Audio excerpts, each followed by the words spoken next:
Welcome to the Books, Beards, Booze podcast, where we drink booze, have beards, and talk books.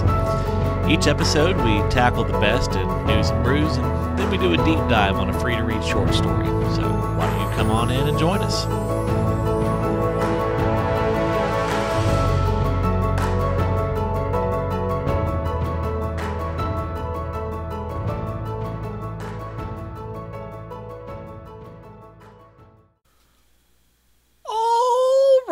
As always, I am Bob of Tales by Bob. I'm the ass of the podcast, Derek. And we're back. Yes, we are. We are back. Wow. You know, there were some dark times there where I was like, are we going to find the gumption to really just get after this again? I mean, I felt like I was just waiting. Yeah. I was just, yeah. Well, let's call it like it is. It was really, when's Bob going to get off his ass and dig the gear out of the storage shed? Peak podcasting, people. Fucking peak. Yeah, no. As you noticed, there's only the dulcet tones of Derek and I. Yes. Tanya has outgrown us. Sadly, she's gotten a career type job and is going to grad school and because my job's not a career type job. Well, but her career type job is in another city. Well. So, don't worry, I'm still your favorite hobo. But no, so she moved on. She's moving to another city that was just far enough away that driving down every so often just wasn't really practical. Like, schedules are already hard enough to align when, we all lived in the same town. Now, so Tanya's moved on, but we really, the podcast is definitely going to be missing that little panache without her. So, Tanya, if you listen to this, you are missed. You will definitely be missed, and we'll have to pull in guests from time to time to bounce off us and be absolute train wrecks. I've got one that I really hope we can get on the show. Well, that's the thing. I'm hoping that we can... I don't know just the way our schedules are if we're going to be able to bring in a full-time third co-host right now. But in the short term, but we definitely are going to try and get Tanya on, maybe for like the 200th episode or something like that. Just we're keeping our options open. Bring in some folks to kind of be our third wheel, and we'll see how it goes. Some people that absolutely know how to read. Exactly. Absolutely. Every single one of them. We would never bring someone onto this podcast who is illiterate. Correct. The other thing is, you may recall that we got one episode into quote-unquote Season 4 when COVID hit. So Season 4... what it was is now season 3.5. It's one episode and 2 updates long, and it will forever live in infamy as the season it never was. Hey, you know what? Just go ahead and, in your mind, pretend it happened, and just imagine that all of our amazing plans, we did them perfectly, and you loved every second of it. Yeah. Because I don't know if you will recall, but we had a really good layout plan. We were going in deep, man. We had a lot of stuff going on. So we've thrown all that away. It's too late. We've come too far. Right. So what are you going to get from us in the near to mid future? You're going to get guaranteed one episode a month, and it will be our short read episode. That we promise you, every month you're going to get one. You may get sporadic other episodes. We're not saying we're going to do them. We're not saying we're not. We're just going to have to see where the chips fall. Right now, the primary focus is getting consistent with at least one episode a month. We'll go from there, and then we'll see about expanding. But for now, it's probably gonna be the last Wednesday of every month. There will be a new episode to drop. So just so if you're hearing this, it was this is the July episode. July. And I don't know why I said it like that. But well, we gotta make up for the lack of panache. Yeah. So yeah. And the other thing that we're doing a little bit different, in the past when we've done our short reads, we've basically just done one story from a person and then moved on. And we decided that, at least initially, we're going to try things a little different. And we're going to start doing some deeper dives into particular authors. So the first 4 months are all going to be stories by Robert Howard, Conan. And then we're going to have a 1 episode little palate cleanser with a Scott Lynch story. But it's still within the same theme, correct? I haven't read the story, but I have heard that it's somewhat sword and sorcery esque. Okay. But it is a heist. Okay. And we love a heist. So, I really tried hard to find some later authors that write Conan, yeah. but there were none that were free to read anywhere on the internet. And you know us, we like to give it to where you can find it.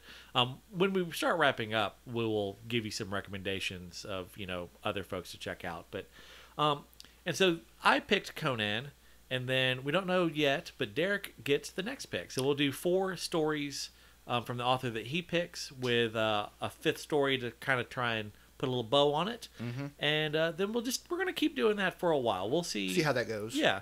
See if y'all like it. If you hate it, we're open to tweaking things. But we're going to at least do 1 run each with Conan, and then whatever Derek picks. Yeah, I'm hoping this will be good for me, because I don't mind the short reads, but I do like to kind of be able to do a little bit more when it comes to the character. And there's only so much character stuff you can do in a short story. So I want to be a series of short stories, right? But a series of short stories, I can kind of see some story progression or some character advancement and stuff like that. Yeah. So that's what I'm looking forward to. So that's what's going to happen. That's the podcast business, as we'll say. But you know us, we do more than just short reads on here. We like to tackle the news. And so I got us a little article here. Derek, are you a big TikToker? That's a negative. Yeah. No, yeah.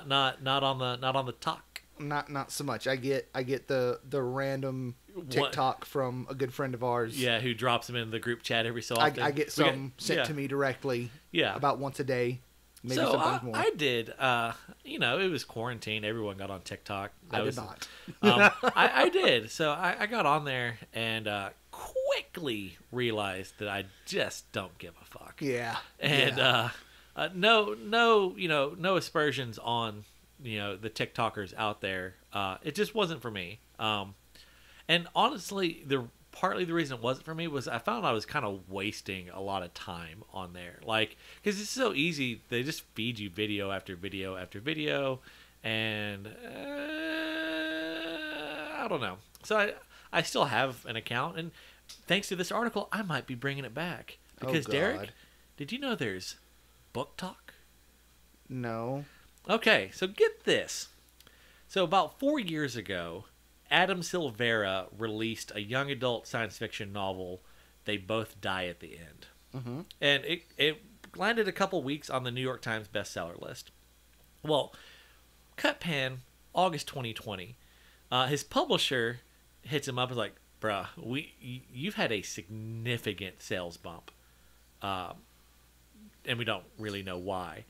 And the book, out of nowhere, goes back to the top of the New York Times bestseller list. Oh, if you hear the dulcet tones of an annoying cat in the background. Ow! Yeah, like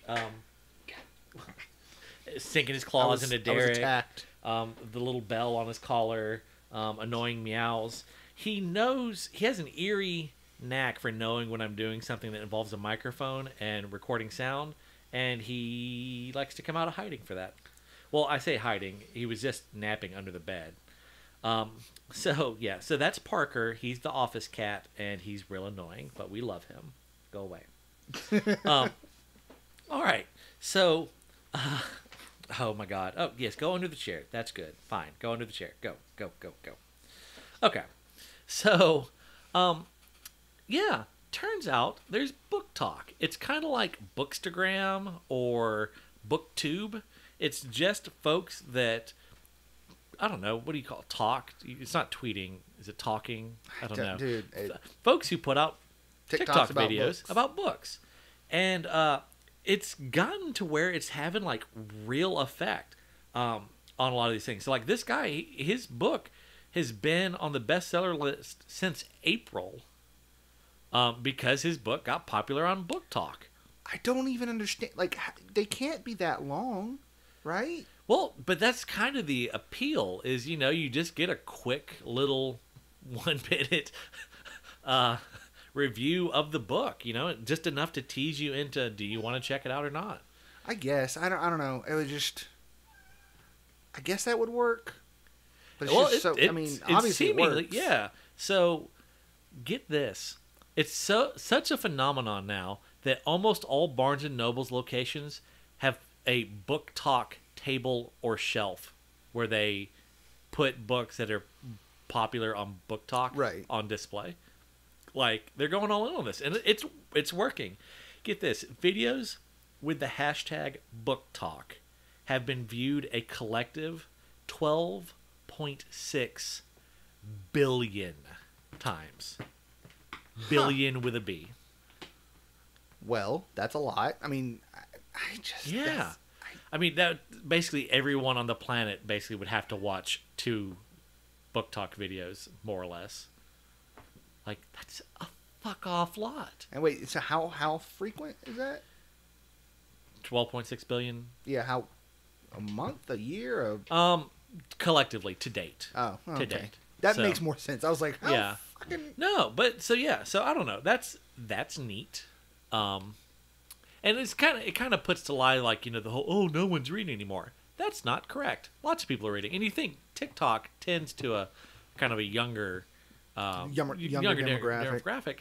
And the fact that just a few folks, posting on about books is like from out of nowhere causing these books to skyrocket back up the charts. And like most of the ones you're talking about were, it was books that have been out for a number of years, know, that like folks are just kind of like rediscovering or whatnot. Now, some of them are new authors.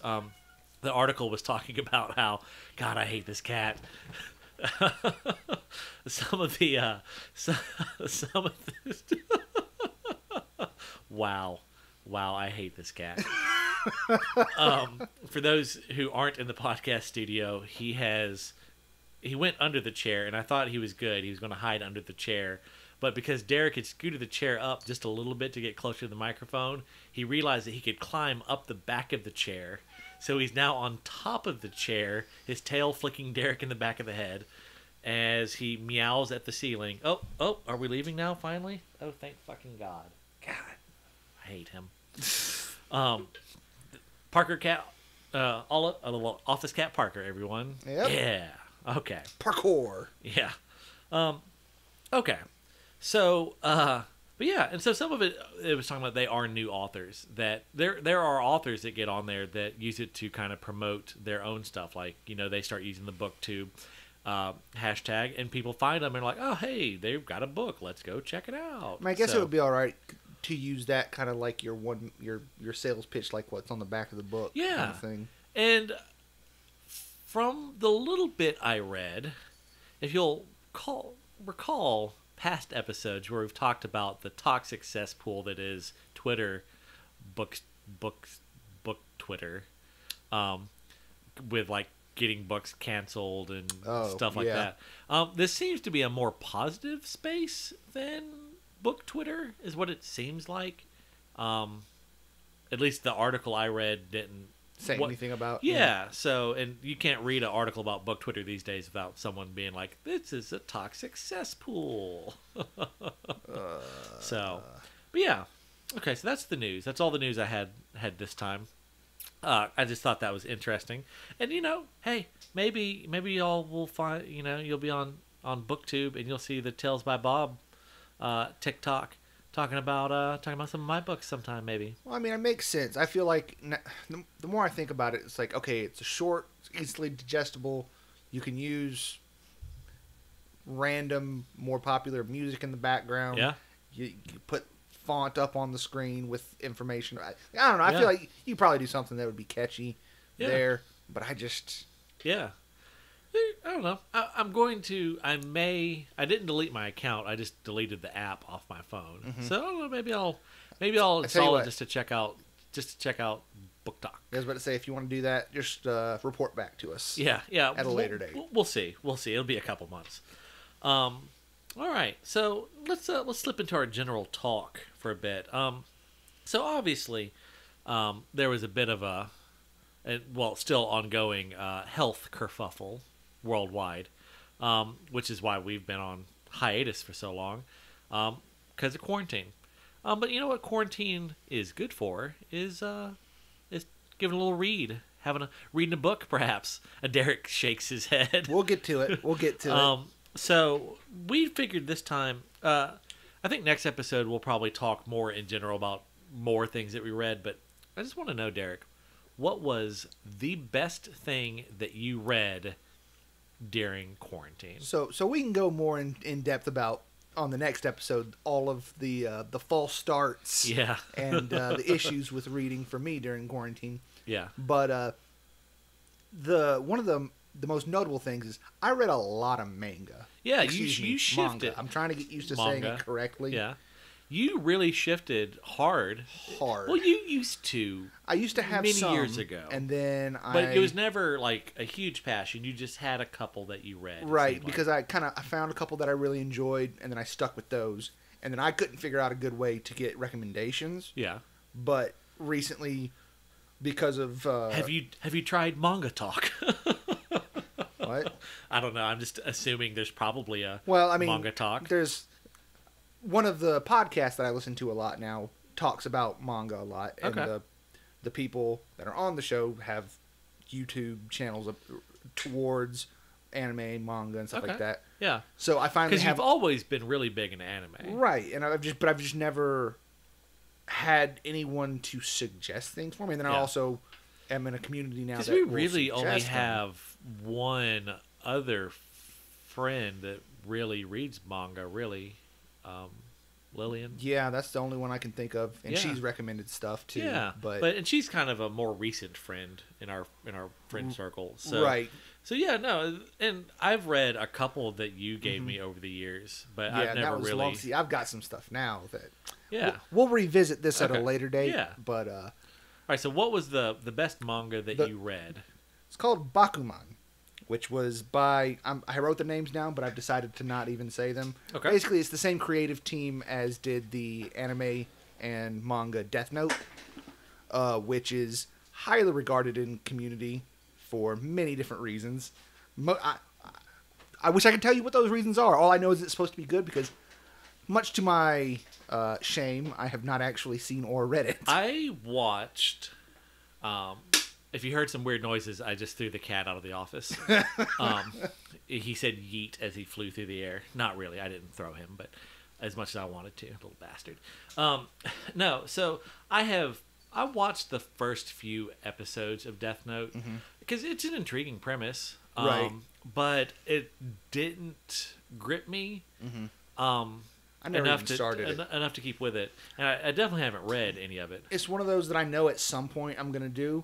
So, but I have it in my back pocket. This is one of those, like, eventually I'm going to really be hard up for something to watch, and we're going to go with that. Yeah. Because I know it's supposed to be good. Everybody you've also gotten really, really into, like, keeping up with the seasons of anime more than you used to. Oh, far, far more. So you kind of more have your finger more on the pulse of what animes are coming out. So correct. You don't really have the dry spells that you did. But, there was a season... Honestly, at the very beginning of COVID, I probably should have watched it. Yeah. But I watched a whole bunch of other stuff that, to varying degrees of success when it comes to whether or not it was good. Yeah. But excuse me. Yeah. But this is Bakuman is by the same creative team. Okay. And which surprises me because I know what this is about, and it's about as far from Death Note as you could. Which is kind of the point. So basically, it's a manga about two. I think when they start, they're in middle school, but basically two young authors deciding they want to become a manga writing duo. Yeah. And about them trying to make it in the business. So it's basically a manga about authors trying to become famous manga artists. Very meta. But that kind of stuff can be, if it's done well, it's really fascinating. And it's like that. That's I've discovered through the past year or two. I already kind of knew it, but this only really drove this home. Is like, if I don't know about something, but I'm kind of interested in it, learning about that thing is the best. Yeah. So I was already interested in the manga kind of scene, but seeing basically the way this story works is it just follows them through the entire industry. Yeah. So it teaches you how it works, how do you become a professional? Yeah. How do you get assistants? I didn't know there were assistants, but of course there are assistants. So are they both writers, or was one an artist and One's the other? the artist and one's the writer. Okay. Yeah. If you were like Derek, I have a weird recommendation for you. If you were like Derek and you really like learning a lot about weird little niche things, there is a subreddit called Hobby Drama, where it's basically just folks sharing drama within their various nerddoms, geekdoms, whatever. But the cool thing about it is you can't just go on there and be like, oh, hey, there was some drama today in the Supernatural fandom. Because, spoiler, there's always drama in the Supernatural fandom. You actually have to give a background. And especially on, a lot of these things, I've gotten really interested in robotics recently. Because there's a lot of drama in the BattleBots fandom kind of deal. And so it's but they sit there and really just go in depth and explain, how do BattleBots work? What's the history of all the seasons of the show? And how does the competitions get set up? And how does this work? And so that is fascinating to me. And so even if you're not there for the drama, you could read basically half of these posts. Just read the background, and then, they'll be like, all right, so here's what you need to understand about our hobby. Now let me tell you what the drama was, now that you understand the hobby. And it's fascinating. That's kind of where I was on this, because I knew the artist, I knew the author, I knew that they had written Death Note, I knew that this was something I was vaguely interested in, so I got the first one. And the general story is that the main character falls in love with a girl, and basically they both have dreams, so they don't want to become be a couple because they're concerned that if they do, they're going to get in each other's way and not be able to achieve their dreams. So they're like, okay, the girl's dream is to become a voice actress. Yeah. His is to write a manga so successful that it becomes an anime. So they're like, okay, so when you write an anime so successful or a manga so successful that you get an anime, if I'm going to be a voice actress famous enough to get the heroine's role, and when that happens, we'll get married. I like it. So it's got this whole setup, and then it's so there's added pressure of him trying to learn, wanting to do this because he loves it, but also he's like, I really want to get with this girl that I've been in love with for years. Yeah. So it's got a whole bunch of layers, and then the other the actual writer of the duo has his own story. And they meet a lot of different friends, and it goes all over the place. Yeah, it's great. Very, very slice of life, kind of, but also, and the thing that frustrates me the most is they came up with so many good manga ideas in this that I'm like, I want that anime or manga. Do you think they'll ever make one of those? No, they won't, because they've moved on and they've done another. So after this finished, because this went for 20 volumes and I've read all of it, they moved on and started a new project eventually called Platinum End, which is now also ended, but it's more in the Death Note. Platinum Ended would be the correct Yes, title. And actually Platinum End, next season, the anime comes out. Okay. So, but heard not great things about that, which I didn't find out about that until I had the first 3 volumes of the... Well, I think really anything they do after this is not going to make you happy because of what a niche idea this was. And I don't think they're going to be able to recapture that particular magic. Well, no, but the thing is they also... this is absolutely completely different than Death Note. Yeah. And it was really funny because, in the manga, they specifically talk about the fact that authors, when they finish finish one type of thing, it's really a good idea to go in the complete other direction. Because you don't want to keep doing the same thing because your ideas are too similar. Yeah. And you'll just... And that's part of this... Not really a spoiler, but part of the thing is... So Death Note's a much darker mind game kind of show. Yeah. The authors in this manga, that's what they're good at. But as soon as they start doing it, they have some success, and they're like, okay, but we don't want to steer into that because that's kind of niche. Yeah. And there's only so many things you can do. And if we're going for commercial success, we got to go in a different direction. Yeah. And then it's kind of them trying to decide how to make that work. Okay. And it's fascinating. Yeah. I loved it. I read all 20 volumes of it. I sped through it. Yeah. It's Okay. fantastic. All right. Well, I don't have anywhere near as much to say about my favorite read. What was your favorite read? Okay, so to kind of to wind it back a bit, I read a couple of books by Naomi Novik. I read. I know that name from somewhere. Okay, so she wrote Spinning Silver, which is good. It's very good. It's kind of a play on the Rumpelstiltskin kind of legend kind of deal. Which is my favorite legend. Okay, well then you like it. Also kind of works in like medieval Polish Jewish kind of culture to it kind of deal. Like it's a fantasy realm, but the main character is very much they're modeled on like Judaic families kind of deal, and it's very much a young girl coming of age kind of deal, having to take the reins of her family's deal and as money lenders, and it's neat. It's done very well. Really enjoyed it. She also did what was the other one?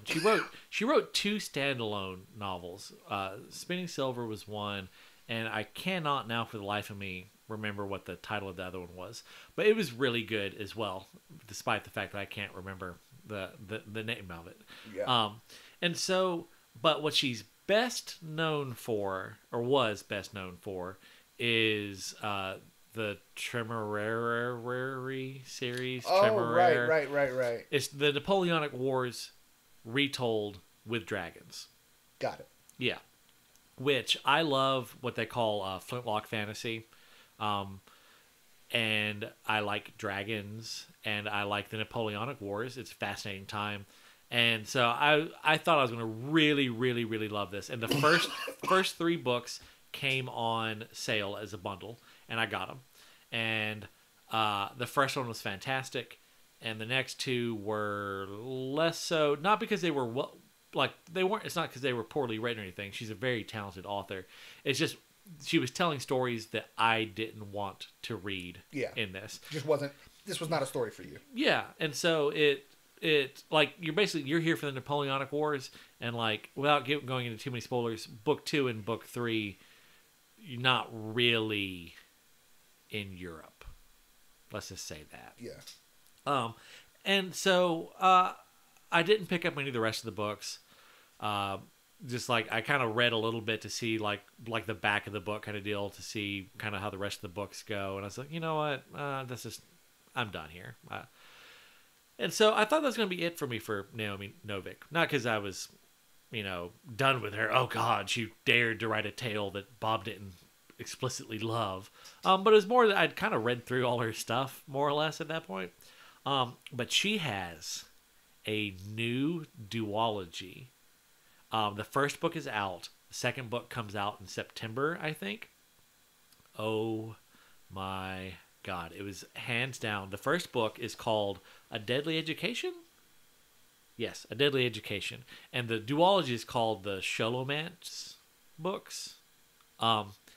It's Harry Potter set in a high school if Hogwarts was actively trying to kill all of its students.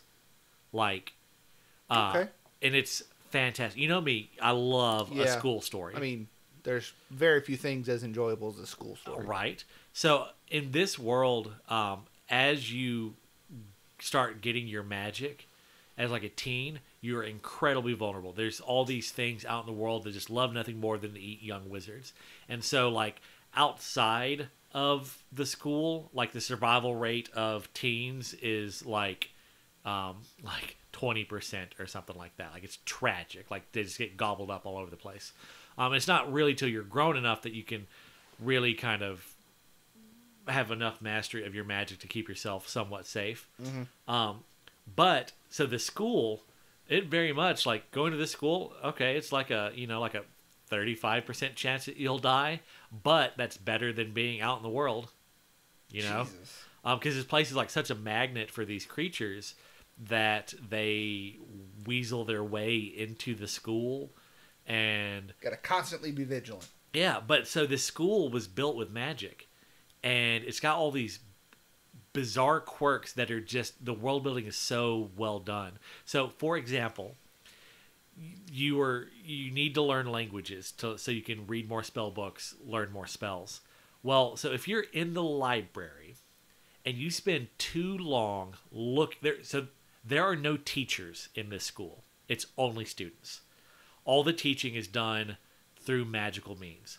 So, you're in the library and your eyes linger too long on a book in Sanskrit.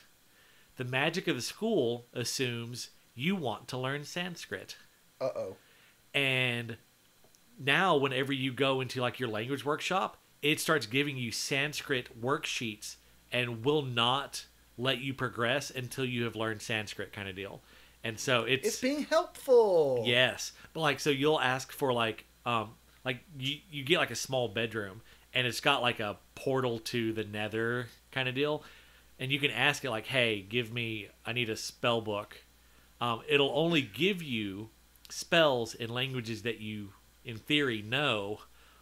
But in this example of the Sanskrit, it might just start sending you all of your spell books in Sanskrit now. And you don't know Sanskrit well enough to learn the spells. So it can literally lead to your death, like, because you can't learn the spells that you need to survive. It's fantastic. Kind of the instigating thing of why are we reading this year of the school is there's a kid who is like the archetypical hero type. They're not the main character, and they are like so good at killing monsters that more kids are surviving than ever. And your main character is this like super antisocial girl, and her being almost like an anti-hero and the hero are constantly like bumping into each other, and it's that friction is what you're reading while then other stuff unfolds, and it is fantastic. I wish the other book was already out because I would fucking love to read it. When did you say? I think it's September. I'm almost positive it's September. So, but I want to say that book popped up on sale.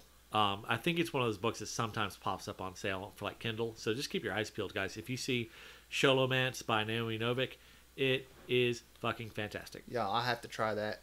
But now that you've mentioned books that are going to be coming out soon, yeah, bruh.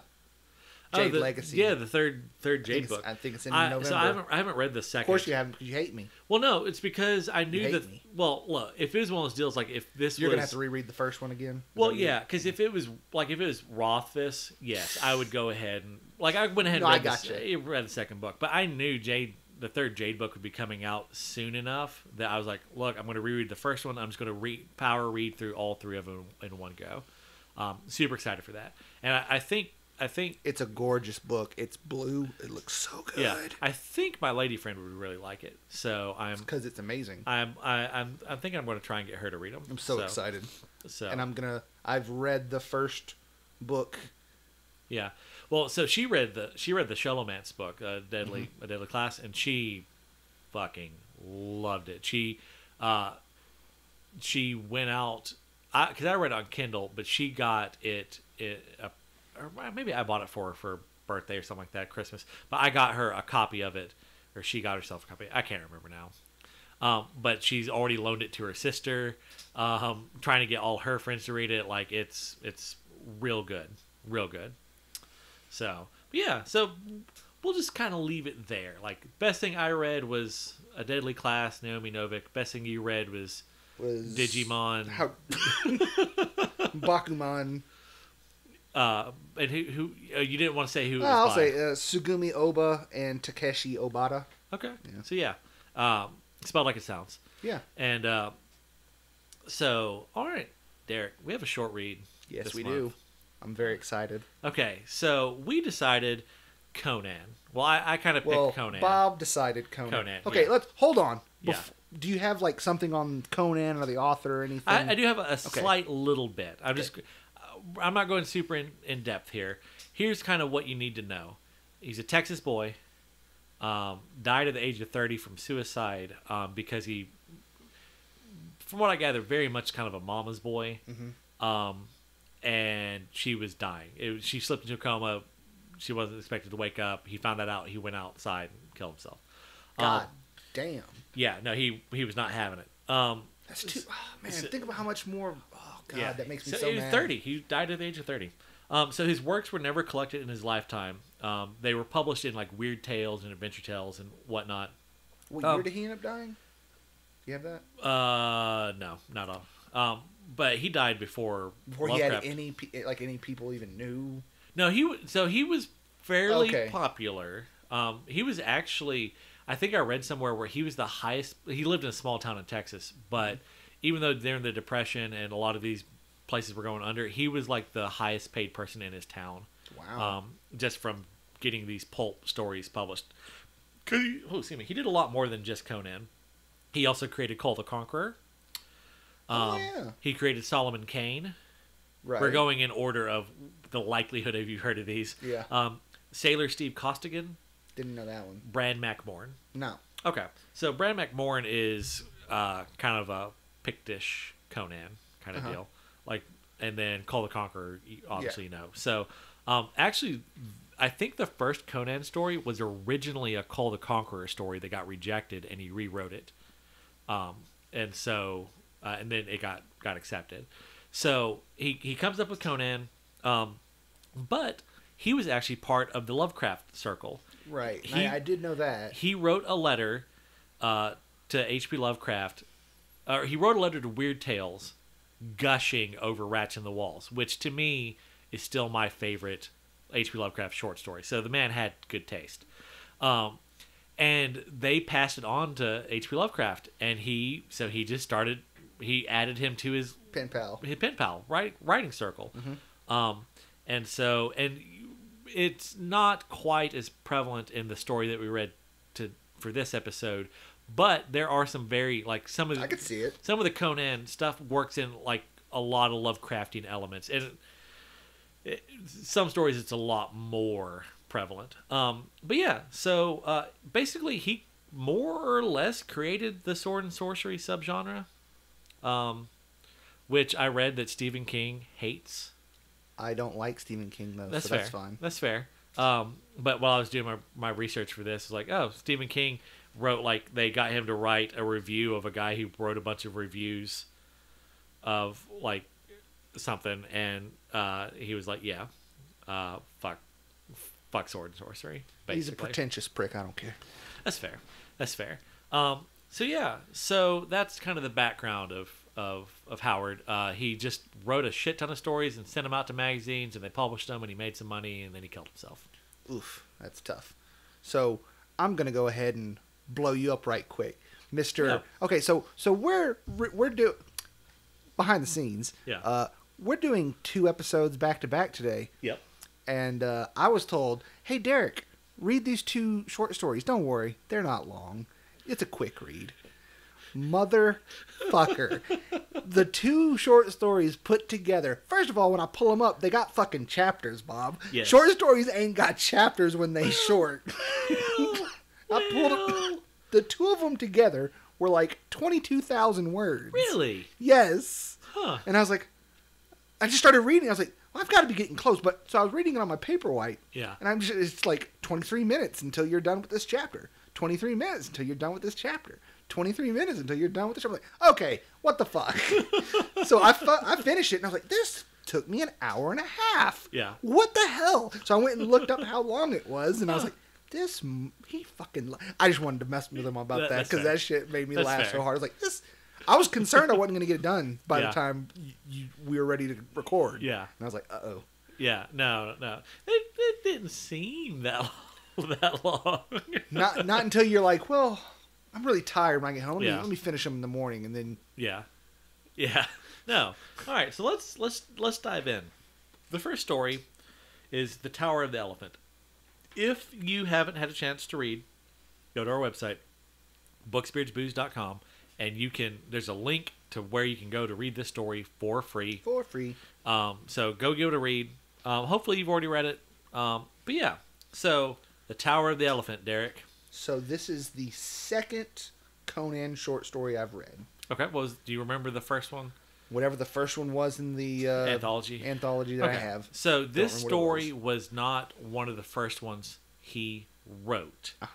But so I picked these stories, and it was really hard to pick these stories. I assume you picked them for a reason. I did, and I picked them, and we're reading them in order. Chronologically, I assume?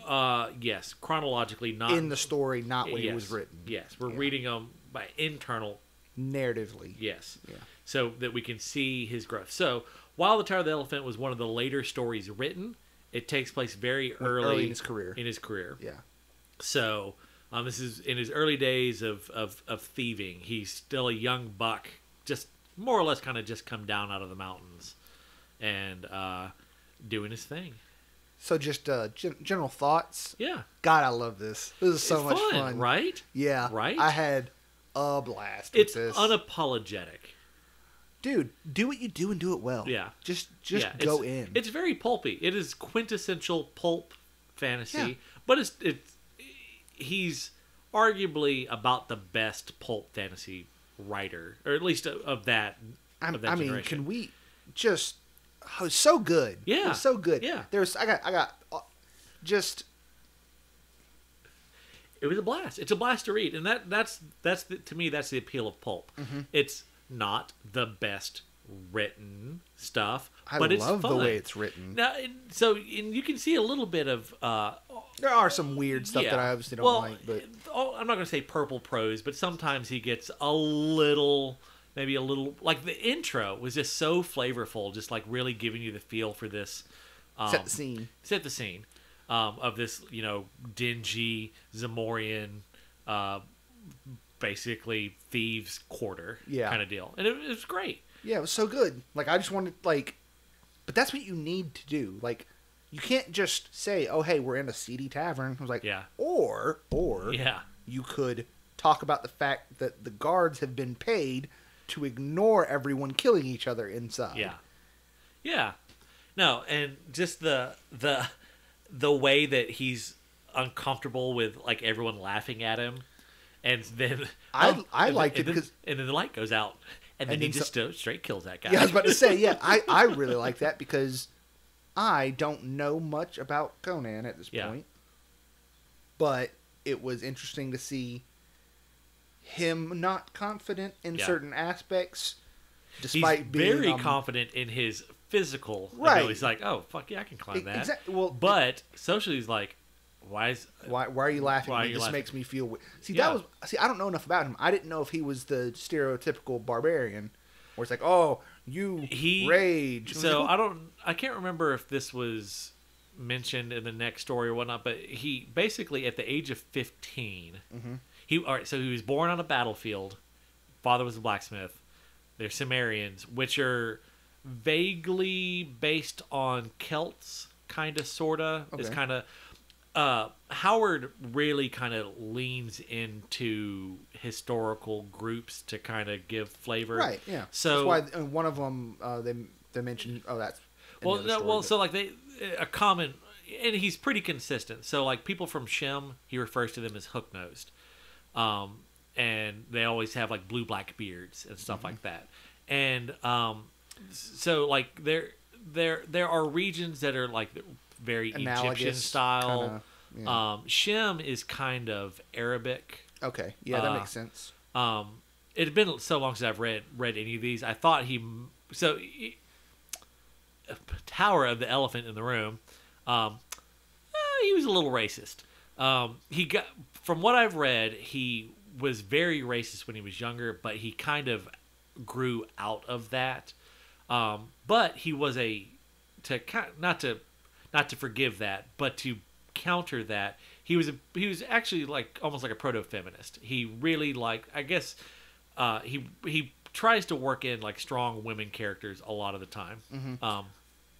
I definitely noticed that, but in the next episode we'll kind of go more into that aspect. So Elephant in the Room, he kind of was a little racist, and he steers heavily into some of the racial tropes of the time. Well, that was my thing, was I couldn't tell if he was Well, so like with the hook nose thing, that used to be very commonly referenced to Jewish people, like that. Right, but my thing was I couldn't.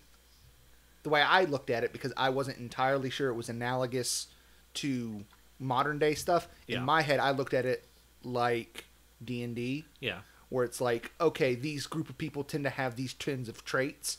So in my head, it made sense. It was like, oh, it's so sword and sorcery. We're just steering into that. Yeah. So everybody it's has these this special story. traits. It's not really that prevalent in this story. It's Yeah. more prevalent in the next story. But the Hyborian Age is what this is called. Mm-hmm. Him and Lovecraft both really steer into this whole how to like that races can devolve. You know, and just the nature that some races are inherently better than others and stuff like that. And Howard was not Lovecraft. Lovecraft fucking steers into that hard. But Howard, he's no saint by any means in this regard. But I think he was turning out stories so quick that he just kind of needed a shorthand. And it's like, hey, these people are Arabic, you know?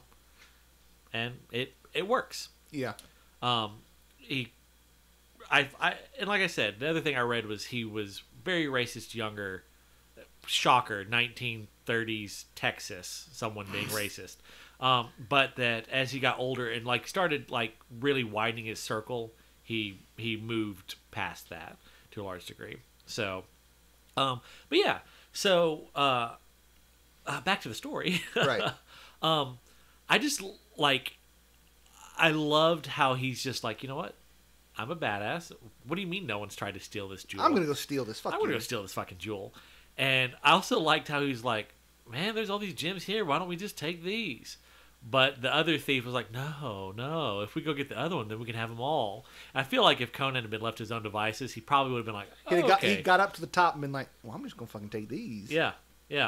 But to me, the best part of all this is he goes through all this work and walks away with nothing. Got Cowboy Bebopped. Yeah. Just that's what it was. Yeah. And as I was reading, I was like, he ain't coming out of this with nothing. Yeah. I just know it. Nothing. I don't know how. Yeah. I know he's not. Yeah. No. And it was neat. It was a neat twist. Like the because it had been a long time that I read the story, but my vague memory was like, oh, doesn't he just like go in this tower and just like walk straight into the bad guy, and then like. So I was kind of reading it, expecting that to happen. I was like, oh, man, I totally forgot about this whole, like, dealing with a eldritch being kind of deal. Which and, is like, and saving the coolest. Yeah. Look. With an elephant head. And I love how he's like, I don't know. He doesn't know what an elephant looks like. No, but that's what he knows. That's what the Shem people described them as. Yeah. So I think that's an elephant. But no, I love that. The general idea of, so in this, the idea of having these like otherworldly cosmic beings in this sword and sorcery setting is the coolest fucking thing ever. I love it so much I cannot explain. Yeah. Like, it's so much fun. It's so cool. Yeah. There's just... To me, I think that's what really makes it kind of like pop. Like, that's the... Otherwise, it's just guys running around with swords. Right, you know? which is all well and good. Yeah. But there's this mysterious other side of things. Yeah, it's the sorcery side of it. Just like, you know, hey, he turns people into spiders. You know, just turn into a spider and step on them. But you know, it's not even just the sorcery involved. There's cosmic sorcery involved. Yeah. Like, what does that even? I mean, this dude talking about flying through space. Yeah. With wings that wilted and fell off his shoulders when he came into the atmosphere. It's like, what? Yeah, right. And just how timeless they are. Like, hey, we're not immortal, but we're just really long lived, and you know, I'm just the last one, and I'm over it. You know. Well, he'd been tortured. Cut out my heart, bruh. Cut out my heart. That's the thing. It's like he'd been tortured for 300 years. He'd held out. He was maimed and mutilated. And he's like, bro, I just want to die, but also fuck that guy. So here's what we're going to do. Yeah. We're going to fuck him in the face. Yeah. And that's basically what happened. That was rough. Yeah, no, it was great. And it was so surreal how he killed him. Yeah, shrinking him down like Honey I Shrunk the Kid vibes. And then just pulled in. Yeah, like, I kept expecting him to just shrink down and the gem to fall over on him, just crush him. But yeah, no. So yeah, it was neat to see. Like, it's very much like, and one thing I liked is this story. Like, other than the scene with the spider, more or less, Conan doesn't really. And he kills that one lion, but the other guy killed like 6 lions. It's like Conan you don't really see Conan as the super badass that he is. You see hints of it, but like, I mean, really, like, he was almost like an agent of fate more than. Which he's actually called in the story. Yeah, so it's like really like the other thief got him in. He did defeat the spider, but then after that, it's really just the elephant guy kind of takes it from there. So it's kind of neat just to see Conan as like, I'm just a small fish doing my thing, but okay, let's do this. Yeah, normally I really don't like that, and at first I thought that's what I was going to get, and I was like, that's not really working for me because like. But up to the point where the last lion showed up that he killed, I was like, okay, so far he's been basically told to do a thing because people taunted him. Yeah. He showed up, climbed a wall. Like, he's not doing anything really because he's deciding he wants to do it. Yeah. And that bothers me. And then he gets there and this other guy's doing all the work, has done all the planning, and he's just along for the ride. I'm like, I really don't like yeah, but to me it added realism, because if you think about, like, if there's some people, like, I think some of the more pulpy people that aren't as highly well regarded, they would have written the same story, but instead it would have been, oh well, he just does all this stuff, he's just so good, like, oh, he kills 6 lions and then he scales the place and da da da da, and it would have been not at all, like, I say realistic, but it's like there'd have been no realism to it, because I like the fact that Howard writes him as like he couldn't have done this. No, the way it turned out was fine. It's just at first I thought he was just literally just along for the ride. Yeah. And I was like, I don't like that. Then the lion showed up and he's like, bitch, I'm bad as fuck. I just sidestep and just wreck your shit. And then they go up there, and then he's doing some other things that the scene with the spider is pretty cool. Spider, yeah, and I was like, it's basically showing he's really good at certain things, but he is very much not prepared to do these other things. Yeah. So this guy, there's a reason that other guy was the thief that everyone, Thieves. the Prince of Thieves, and Conan at this point is just a new guy, a guy that everyone laughs because he's a Sumerian. Because no one has, they're like, yeah, whatever, fucker. I don't know you. Yeah. I don't know you from Jesus. Right. Yeah. Yeah. But no, that I was concerned for a minute, and then he had.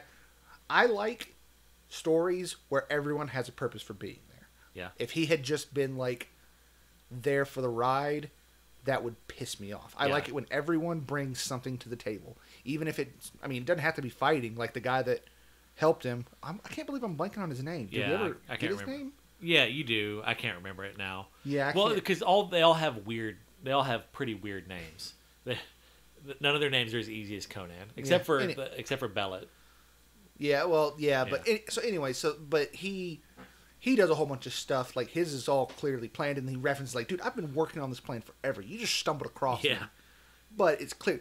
The one thing I wanted to know was when the Prince of Thieves guy dies,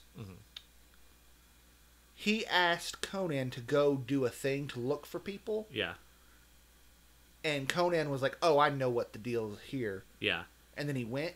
Was he just thinking that he was trying to get in the room to grab it and get out by himself? Or was he trying to... I think Conan thought that the guy was going to try and shove him off the side of the tower. Mm-hmm. So Conan...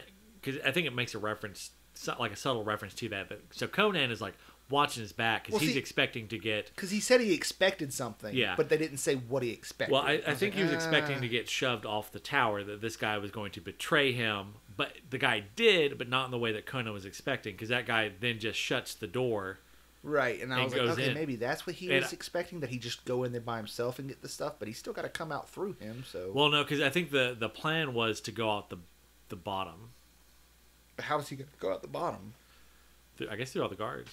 I guess maybe no, because he left the hook. They left the rope. Yeah, so he was going to come back through. So I was like, did he think that he was being hung out to dry and he wasn't? Yeah. Or what? No. My read on it was 100%. Conan was expecting to get betrayed, and the guy was trying to. And it just went south. That's kind of where I got to. But the guy was like not actively betraying him and like trying to kill him or something like that. It was just like, no, okay, you helped me get here. Now I'm going to go grab what I want. What I assumed was he was like, you go do this thing that I think is risky, and I'm just going to wait here and let you do that. Yeah. My but thing then he is, left, like, so I think the prince was a fool because, I mean, granted, he doesn't know necessarily what Conan's abilities are, but if I'm going up against a wizard, 300 years let him go old, first. Yeah, like, that's kind of what I thought he was doing. Him. Yeah, I thought he was. Well, I think the prince thought, well, hey, we're past all the. I think the prince thought that we're past the things protecting. And he thought he was going to be able to get out without having to fight the sorcerer? I think he was thinking he could just get in, grab it, and go. Okay. That's maybe. Fair. So, but, yeah. Because once you have the heart, then I guess you're a wizard. Because they didn't exactly make it sound like he couldn't hold his own. He was big and he was strong. Yeah. And he was surprisingly quick. So I was like, yeah. Does he think he can take Conan at the end of this? I don't know. Well, my thinking is, what if he just has a way to more, like, he probably had a trick up his sleeve. Like, I'm not saying more of that, like, Black Lotus blossom, but maybe something like that. Like, maybe he had a poison, maybe he had a Gom Jabbar, he was going to, he's going to poke him. Yeah. I don't know. It was just, I really enjoyed pretty much everything about it once I finished it. But there were a couple of moments where I was like, this could be going not in a bad way, just in a way where Derek isn't. Basically, I was so hyped for this once I got into it. I was like, oh, this is exactly what I wanted from Conan. Yeah. And then I got into it. I was like, oh no, it's going to ruin my perfect idea of what Conan is. And then it did not. Yeah. It just kept being what I wanted. And I was like, fuck yes. Yeah. So, fun read. If you haven't read it yet, you've got a very disjointed, spoiler-filled. Oh, yeah. Yeah. Thing. But no, it's definitely worth it. It's very atmospheric, very... So it's very atmospheric. Flavorful. Very flavorful. You mentioned the purple prose, which, look, man, I love purple prose. If it's done well. Yeah. I mean, and if you're doing it in a short story, that's where it is, because you don't have enough time to get tired of it. Yeah. I loved the way he I have more to say on this next episode. Yeah. But, man, just... some of the way he said some stuff, God, that's some of the most me style, right? I was just like, fuck yes. I really like the way that he does action scenes, because he gives you a good visual, but then kind of just moves it along, Yeah. But here's the thing, and this is what I thought, and I'll probably mention it again next episode. The fact that Robert Jordan wrote some of these stories makes so much goddamn sense, because that's how he does his combat style too. Yeah, is he'll say words and give an impression of the overall thing, but he's not going to get super specific. Yeah. Oh, it's so. Like that. Like this, I'm reading those Robert Jordan books. Yeah, it's like the fight with the spider. It's very much he. I mean, gets into some detail. Well, he described the spider, and he described some of the initial stuff, but then it's just kind of... And the general idea of how they were fighting. Yeah, but then doesn't really waste your time with, he had to lunge this way and lunge that way. It's more like, he's threading his way through things, and I think that works well, especially in this style of writing. Yeah, so. I was, and also just the style of writing versus what I like about Robert Jordan is why I was like, oh snap, I really I read one of the Robert Jordan books growing up. Really? I don't remember. Yeah, if I he remember, had a trilogy, but he wrote more than that. I thought. I know he had. It was called Conan the Gladiator. I think it's Conan as a gladiator. Like it's Let's badass. Fucking go. If I remember correctly, like they flood an arena, and they do like a ship battle against like crazy stuff. Like Anyways, but I'm really excited to read more. So okay, yeah, I no. loved it. So if just let us know if did you enjoy this? Just hit us on social media, shoot us an email. Let us know. Did you like this story? Are we fucking up? Should we? I mean, spoiler, you're going to get at least one more month of Conan. But hey, we're here to make y'all happy. We're going to read all these stories regardless. Pretty much. That's what I figured out reading this. I was like, oh, I just want to read all this now. Yeah, and I don't know. We may end up doing there's one story that didn't make the cut that is a highly well regarded one. Maybe me and you'll just read it separate. Maybe do a bonus episode or something like that. Okay. But I haven't really figured that. But it's called Red Nails. Dun dun dun. But yeah, so I don't know. Just let us know what you think. Let us know what you think about the new format, how the audio quality is. We're recording in a whole totally new way. And yeah, just let us know your thoughts, your impressions.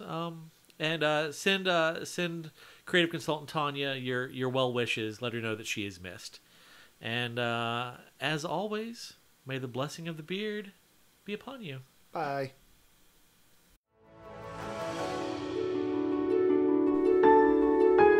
Thanks for listening. Please give us a like, review, or subscribe on the podcatcher of your choice.